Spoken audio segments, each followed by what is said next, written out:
Hello and welcome back to I Completed 80s Music, your one and only guided tour through the entire 80s music chart from end to end. I'm the 80s Mixtaper, your narrator on this journey. And how did this journey come to be? Well, back in 2016, I challenged myself to listen to the entire UK charts from the 31st of December 1979 to the 31st of December 1989. Thousands of songs and a spot of COVID later, and I'd completed the task. There are worse midlife crises, I suppose. I have no ponytail, and I own no Ferrari. This podcast is a reliving of that journey in calendar order, and I'm here to talk about all the best, most interesting, and the peculiar songs as well. So yes, you will get Phil Collins, because Phil Collins has an incredible rise to superstardom in the 80s. You will also get a band called Splodgenessabounds in the next episode, singing a song about ordering 2 pints of lager and a packet of crisps, because why not? The 80s were nothing if not idiosyncratic.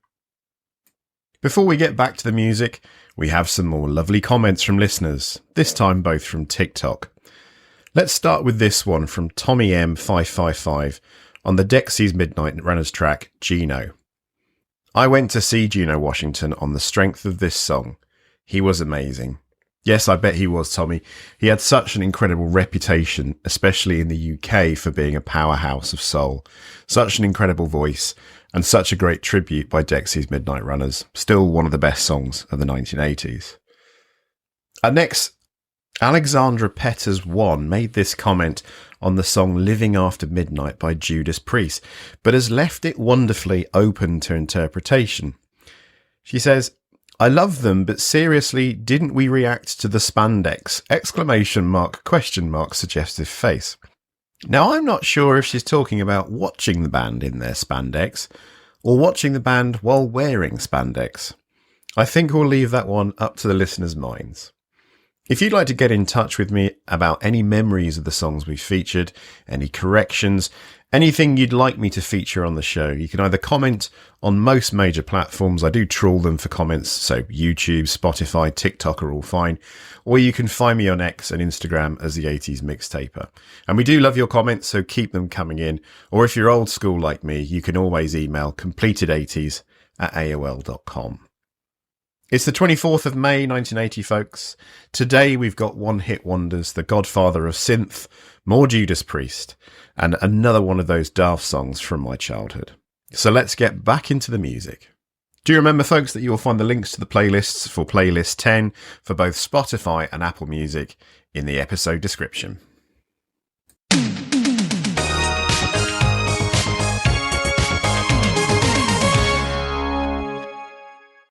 Today, we kick off by exploring Everybody's Got to Learn Sometime by the Korgis, a song that, despite its melancholic tone, became a global hit in 1980. This is a one-hit wonder, but as we've all got to learn sometimes, one good song is all you need. This is track 1, playlist 10.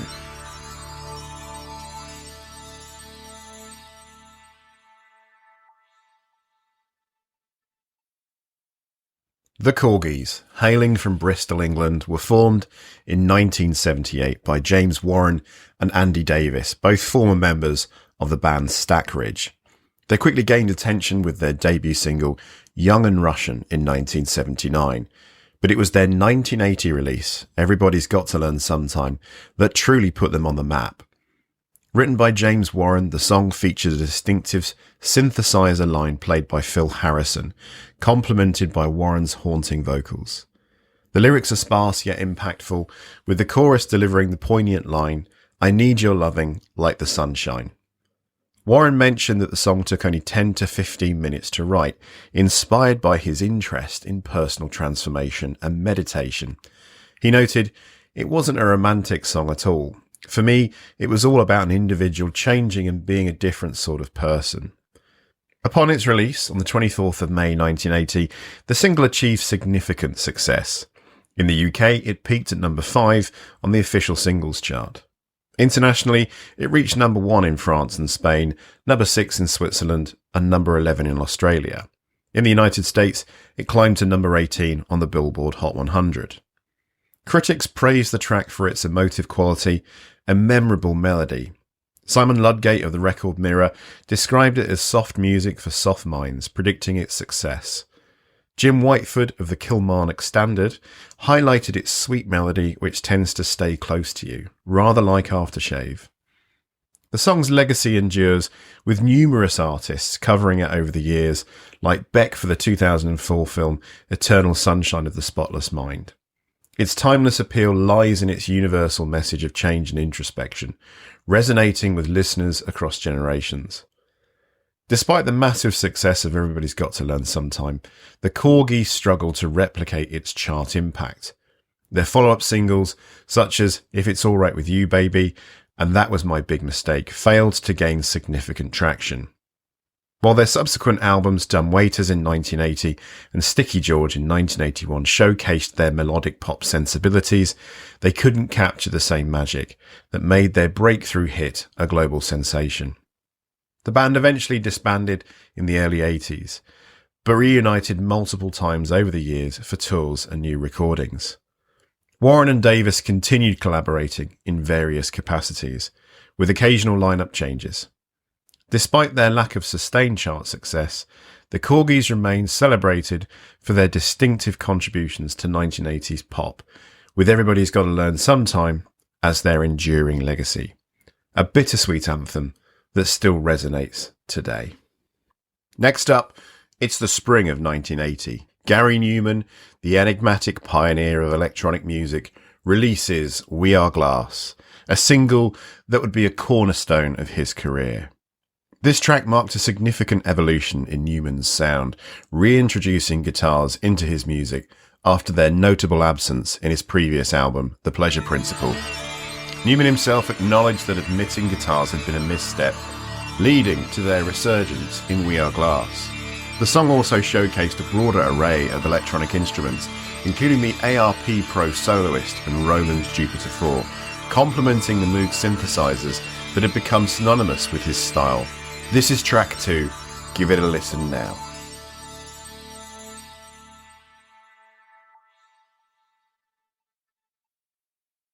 Gary Numan, born Gary Anthony James Webb, on March 8, 1958 in Hammersmith, London, emerged as one of the defining figures of electronic music during the late 70s and early 80s.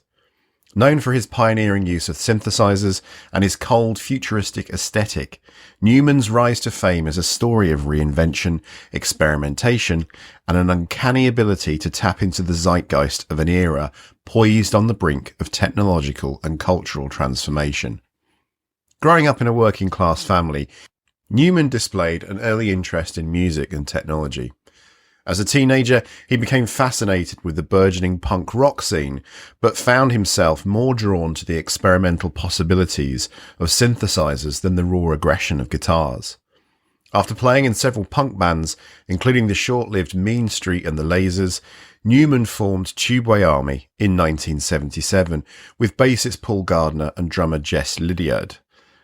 Initially grounded in punk, Tubeway Army's sound began to evolve as Numan experimented with synthesizers, particularly the Mini Moog. Their self-titled debut album, released in 1978, hinted at this shift, but it was the 1979 follow-up, Replicas, that propelled them into the spotlight. Anchored by the breakout single Our Friends Electric, Replicas topped the UK albums chart, and Numan's robotic stage persona became iconic. Following the success of Replicas, Numan transitioned to a solo career while maintaining creative control. His 1979 album, The Pleasure Principle, solidified his reputation as a trailblazer. The album abandoned guitars entirely in favour of layered synthesizers, producing a minimalist yet rich sound. It included the smash hit Cars, which became a global success and remains one of his most enduring tracks. The Pleasure Principle reached number 1 on the UK albums chart and introduced Numan to a global audience. As he prepared for his next project, Numan began to reassess his decision to eschew guitars. He sought to blend the mechanical precision of a synthesizer-driven sound with the raw energy of rock. This new direction began to take shape with the release of the standalone single, We Are Glass, in May 1980. Featuring a mix of electronic textures and guitars, the track was a bold evolution of his sound, reaffirming his knack for innovation. By the time We Are Glass was released, Gary Numan was at the height of his fame. His music, characterised by his futuristic themes and haunting melodies, resonated with a generation navigating the anxieties and possibilities of a rapidly changing technological landscape. Yet behind the stoic, otherworldly persona lay an artist constantly pushing boundaries, unafraid to reinvent himself and his music. Released on May the 16th, 1980 under the Beggars Banquet label, We Are Glass climbed to number 5 on the UK singles chart, reaffirming Numan's prominence in the music scene. Lyrically, We Are Glass delves into themes of human fragility and resilience. Encapsulated in the verse, we are young, we can break, watch us fall, we can take some train down to the sea. We are glass, we are glass. The song's enduring appeal is evident, having been featured on numerous compilation albums and becoming a staple in Numan's live performances. Its influence extended to other artists, with EMF covering the track on the 1997 tribute album Random.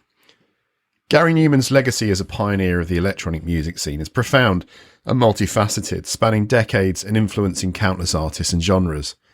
His early adoption of synthesizers, unique soundscapes, and futuristic aesthetic set the stage for electronic music to move from niche experimentation into the mainstream. Let's look at the key aspects of Numan's legacy. Firstly, synthesizers as lead instruments.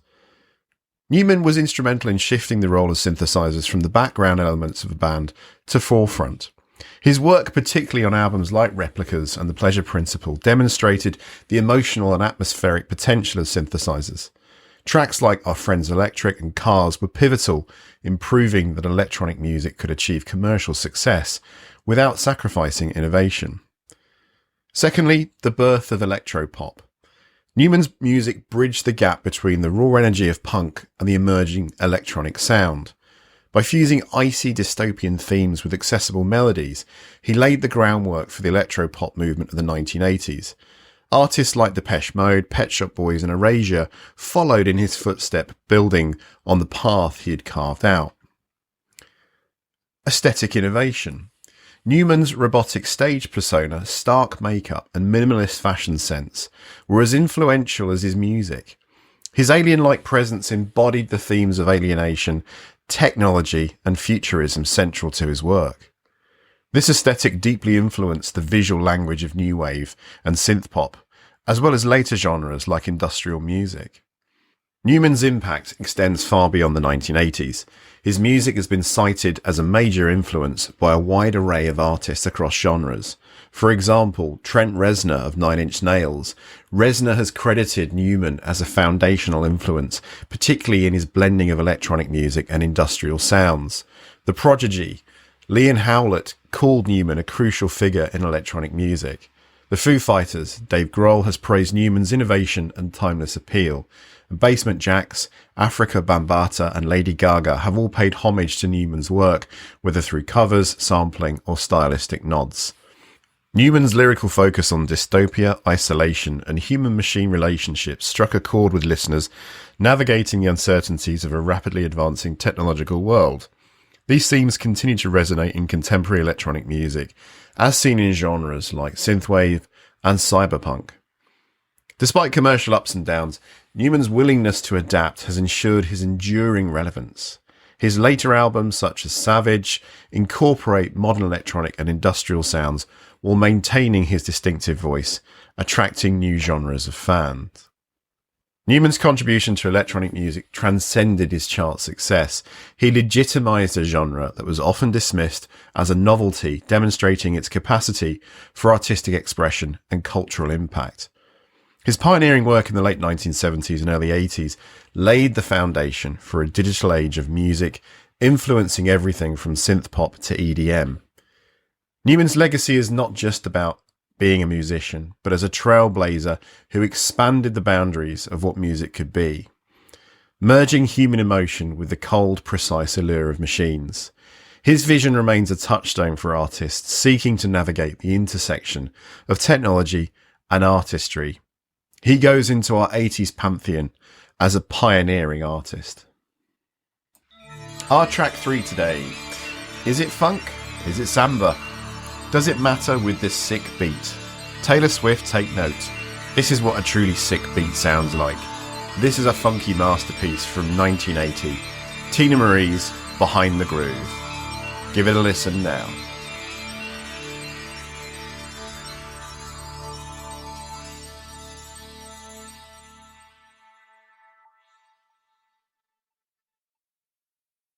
Teena Marie, born Mary Christine Brockert on March the 5th, 1956, in Santa Monica, California, grew up in a multicultural creative household.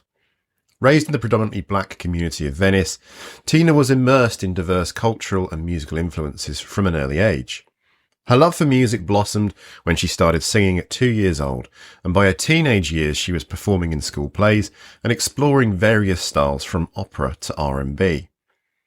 Teena pursued her music for passion through formal education, studying English literature and music at Santa Monica College while performing with various local bands. In the early 1970s, her talent caught the attention of Motown Records, which signed her to their roster. At Motown, she initially faced challenges breaking through. Her early work sat unreleased, and the label seemed unsure how to market a white artist in their traditionally black music sphere. Everything changed when Teena was paired with funk legend Rick James. James produced her debut album Wild and Peaceful in 1979, which included her breakthrough hit I'm Just a Sucker for Your Love. The track was released without her photo on the album cover, allowing audiences to connect with her voice before realising she was white. The single reached the top 10 of the US R&B chart and established Teena Marie as a rising star. Teena's relationship with Motown grew, and she began crafting her unique identity as a singer-songwriter and multi-instrumentalist. Her second album, Lady T, in 1980, was a departure from Rick James' influence, with Richard Rudolph, husband of Minnie Riperton, taking over production. This album showcased her growth as an artist and included the hit single, Behind the Groove. At this point in her career, Teena Marie was solidifying her reputation as a funk and R&B powerhouse. Her ability to blend soulful vocals with tight grooves and sophisticated lyricism set her apart in a crowded musical landscape. By 1980, Teena was becoming known not just as a protege, but as an artist with a singular vision, ready to leave an indelible mark on the music industry. Back to the single, Rudolph's influence added polish, but the funk was all Teena. The track delivers a pulsing bass line and kaleidoscopic synths that make you feel alive, as if each beat demands you to move. It's a quintessential example of late 70s, early 80s funk and soul. In the UK, Behind the Groove hit big, reaching number 6 on the official singles chart in 1980. Although Teena Marie enjoyed moderate chart success in the US, it was in Europe, especially Britain, that her funk aesthetic found a fervent following. In America, it became a cult dance floor hit, cementing her reputation as a club favourite. The song's core message is all about liberation, sonically, spiritually, physically.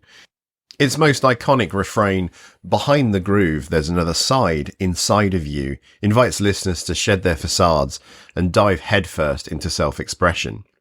Teena's artistry on this track foreshadows her eventual move toward more politically and emotionally charged music, but here she's reveling in pure funk ecstasy. Though it was released more than 40 years ago, Behind the Groove hasn't aged a day. It's still sampled, played and revered, cementing its place as one of Teena Marie's most enduring contributions to funk and soul. So next time you're in the need of a groove to groove behind, you know where to turn. Next up, a slice of silly American country fun, which barely charted in the UK, but is forever burned into my memory of childhood. I'm amazed that this didn't perform better on the charts given the airtime it had in the 80s. I hope this brings back some fun memories for you too. Get ready for an incredible story. It's Hoyt Axton with the song Della and the Dealer. This is track 4.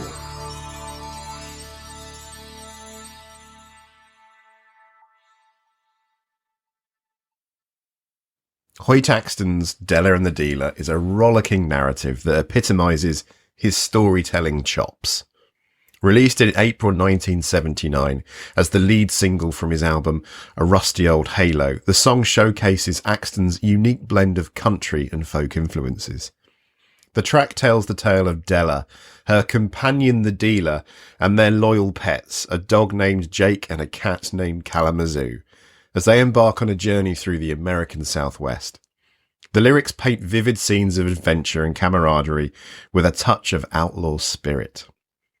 Hoyt Axton was a quintessential American storyteller whose creative output spanned music, songwriting and acting. Born on March the 25th, 1938 in Duncan, Oklahoma, Axton was raised in a musical household. His mother, Mae Boren Axton, was a songwriter who co-wrote the classic Elvis Presley hit Heartbreak Hotel. This early exposure to music laid the foundation for Axton's career. Axton attended Oklahoma State University before serving in the US Navy.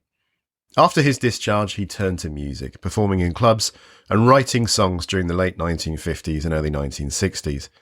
Axton's deep, resonant voice and natural charisma soon earned him recognition as a performer. In 1962, he released his debut album, The Balladeer, which showcased his ability to blend folk, country and blues influences. However, his big break came not as a singer, but as a songwriter. During the 1970s, his compositions gained traction, being recorded by artists such as Three Dog Night, Joy to the World and Never Been to Spain, and Ringo Starr, the No-No song. These hits cemented Axton's reputation as a gifted lyricist and storyteller. By the late 1970s, Axton had established himself as a prominent figure in country and folk music. His distinctive style often featured a wry humour, down-to-earth wisdom, and a penchant for weaving vivid characters and narratives into his songs. In 1979, Axton released A Rusty Old Halo, which included the single Della and the Dealer. The song became one of the most memorable hits for him, telling a whimsical, somewhat surreal tale of a woman, a gambler, and their quirky animal companions. The track exemplifies Axton's storytelling prowess and his ability to connect with listeners through relatable, yet fantastical scenarios. While Axton was celebrated as a musician, he also pursued a prolific career as an actor. His rugged charm and natural ease on screen made him a sought-after character actor in film and television. Some of his most notable acting roles prior to and during this period include Bonanza, another Western-themed TV series, where he often played gruff yet likeable characters. His appearance in the 1979 film Disco Beaver from Outer Space, a comedy special that showcased his versatility, and Axton's acting career would later see greater success in the 1980s with roles in films such as Gremlins in 1984, where he played the lovable and slightly bumbling inventor father of Billy Peltzer, and The Black Stallion in 1979. His on-screen presence complemented his music career, allowing him to reach a broader audience. In the United States, Della and the Dealer achieved significant success, reaching number 17 on the Billboard Country Singles chart. Across the Atlantic, the song resonated with UK audiences as well. It entered the official singles chart on June the 7th, 1980, but only peaked at position 48 during its 4-week tenure. Axton's career is marked by a series of notable compositions, including Joy to the World, popularised by Three Dog Night, and Never Been to Spain, covered by artists like Elvis Presley and Cher. Axton's legacy as a songwriter and performer continues to influence the country and folk genres, with Della and the Dealer standing as a testament to his narrative songwriting and musical talent. Next up, we're back in the land of metal with Judas Priest again for one of the classics of not just 80s heavy metal, but heavy metal full stop. I was first introduced to this track by Beavis and Butthead at some point in the early 90s. It's Judas Priest's Breaking the Law. Cue Beavis and Butthead impression. Okay, go on then. Breaking the law, breaking the law. This is track 5.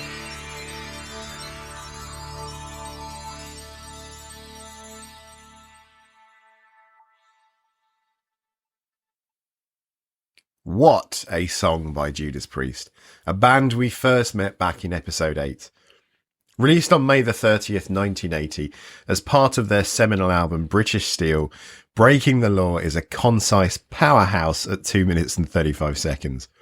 The track is instantly recognisable by its driving guitar riff and the defiant declaration, breaking the law, breaking the law. The song emerged during a tumultuous period in the UK, marked by economic strife and social unrest. Frontman Rob Halford channeled this atmosphere, crafting lyrics that resonated with the disillusioned youth of the Thatcher era. Halford reflected, "It was a time in the UK when there was a lot of strife. That was the incentive for me to write a lyric to try to connect with that feeling that was out there." The recording sessions took place at Tittenhurst Park, the estate of former Beatle Ringo Starr. In an era before digital sampling, the band employed inventive techniques to achieve the song's distinctive sound effects. The breaking glass heard in the track was created using milk bottles delivered to the estate, and the police siren effect was produced by guitarist KK Downing manipulating his Stratocaster's tremolo arm. The accompanying music video, directed by Julian Temple, is a vivid narrative featuring the band executing a heist to steal their own gold record. Brilliant video, by the way, do check it out on YouTube. Halford, driving a 1974 Cadillac Fleetwood Eldorado convertible, leads the operation with the band using the power of their music to incapacitate bank staff. The video's blend of humour and rebellion complements the song's themes and has become iconic in its own right. Breaking the Law has been a staple in Judas Priest's live performances, evolving over the years to include faster tempos and added guitar solos. The track's enduring appeal is evident, with Rolling Stone ranking it number 4 on their list of 100 greatest heavy metal songs. In the UK, Breaking the Law was released as a single and matched their previous single, Living After Midnight, by reaching number 12. Breaking the Law remains a testament to the power of music as a form of rebellion and expression. Its legacy continues to inspire and energise audiences worldwide, embodying the unyielding spirit of heavy metal, and that's why it must be in our 80s pantheon.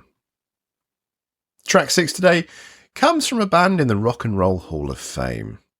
In 1980, the Hollies released Soldier's Song, a poignant track that marked a notable entry in their extensive discography. Written and produced by Mike Batt, renowned for his work with the Wombles and hits like Bright Eyes, the song showcases the band's ability to tackle profound themes with melodic sensibility. Here we go.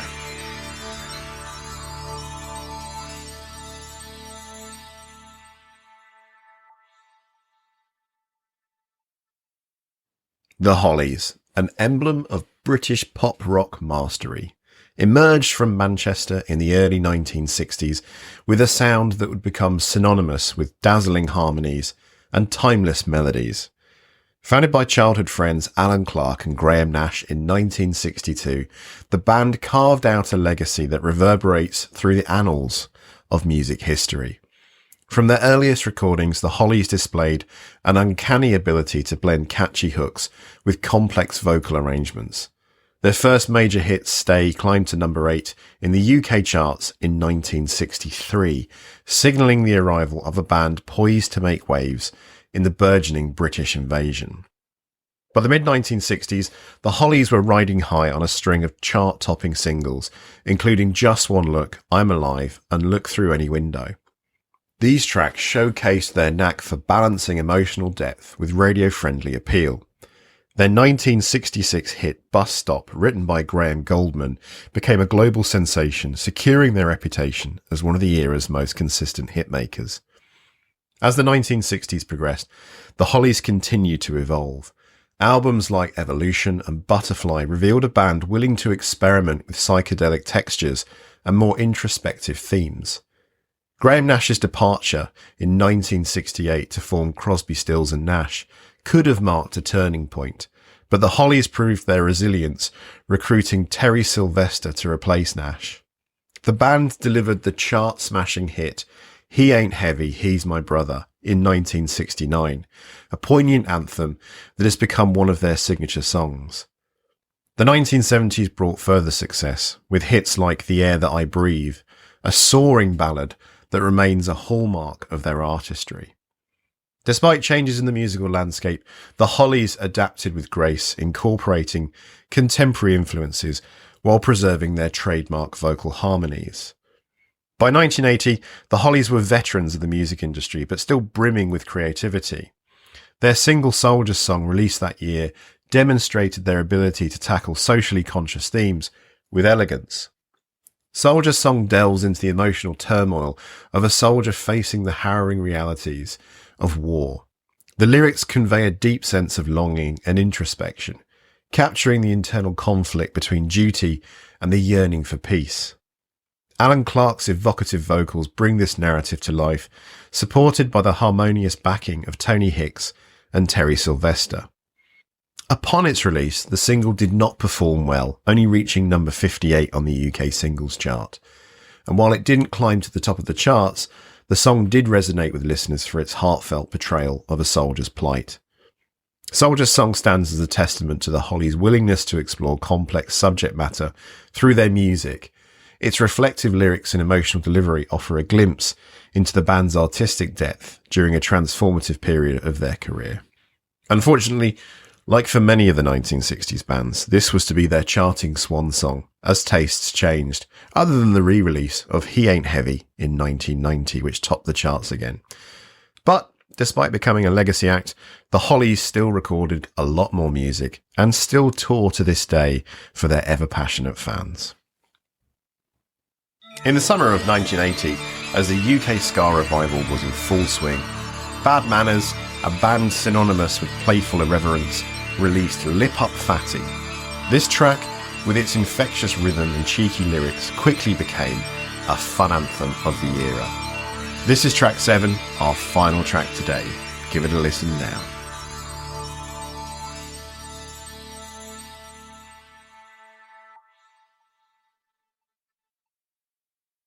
A quick recap to the band we met in episode 7. Bad Manners, fronted by the exuberant Buster Bloodvessel. Bad Manners had a penchant for celebrating the unconventional. Lip Up Fatty is a prime example, with its title playfully referencing Bloodvessel's own robust physique. The phrase lip up fatty was a colloquialism from Bloodvessel's school days, used to tell someone to be quiet. The song's lyrics, though simple, are delivered with a spirited energy that encourages listeners to embrace their individuality and dance with abandon. Musically, Lip Up Fatty showcases the band's ska roots, featuring a lively brass section and a memorable harmonica riff played by the late Alan Sayag, known as Winston Bazoomies. The harmonica's upbeat melody complements the driving rhythm, creating a sound that's both nostalgic and irresistibly danceable. Upon its release in June 1980, Lip Up Fatty made a significant impact on the UK singles chart, peaking at number 15. This achievement marked a high point in Bad Manners' career at that point and hinted at the quality to come, solidifying their place in the British ska movement alongside contemporaries like Madness and The Specials. The song's popularity was further amplified by Bad Manners' dynamic live performances. Buster Bloodvessel's charismatic stage presence, often involving humorous antics and exaggerating facial expressions, endeared the band to audiences and made their concerts memorable events. Over the years, Lip Up Fatty has maintained its appeal, becoming a staple in ska playlists and a favourite at live shows. Its enduring popularity is a testament to Bad Manners' ability to craft music that's both entertaining and emblematic of a vibrant cultural moment in British music history. In essence, Lip Up Fatty is a nod to the ska movement's infectious energy and a reminder of a time when music encouraged listeners to embrace their quirks and hit the dance floor without hesitation.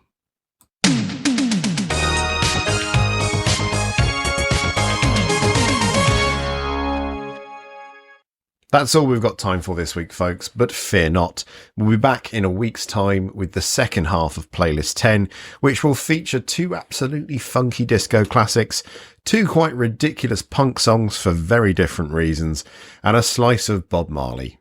Do remember to give us a follow on whichever podcasting platform you use, and we'll see you next time on I Completed 80s Music. Take care.